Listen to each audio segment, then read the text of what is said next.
Dapat 5 bulan. 1 bulan 100 juta. Oke. Inilah nasib akhir emak-emak sosialita yang terlibat arisan 2,5 miliar rupiah yang videonya sempat viral di media sosial.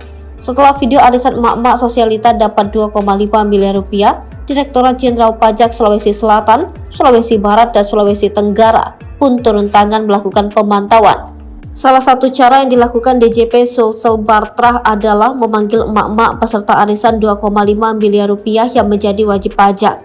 Saat dikonfirmasi kabar adanya istri pejabat yang ada dalam komunitas ibu-ibu sultan tersebut, Ali Mudi, Kepala Bidang DJP Sulsel Bartrah, membantahnya. Tidak ada istri pejabat dalam komunitas arisan ibu-ibu sultan itu seperti diberitakan media lokal di Makassar.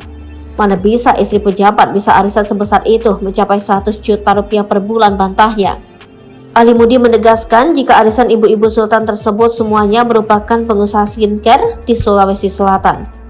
Semuanya ibu-ibu itu pengusaha skincare, jadi duitnya banyak, tidak ada istri pejabat, tegasnya. Sebelumnya media sosial kembali dihebohkan dengan aksi pamer kekayaan yang dilakukan oleh grup sosialita di Makassar. Viral sebuah video menunjukkan kegiatan arisan dengan perolehan mencapai 2,5 miliar rupiah. Arisan itu dilakukan oleh grup sosialita di Makassar.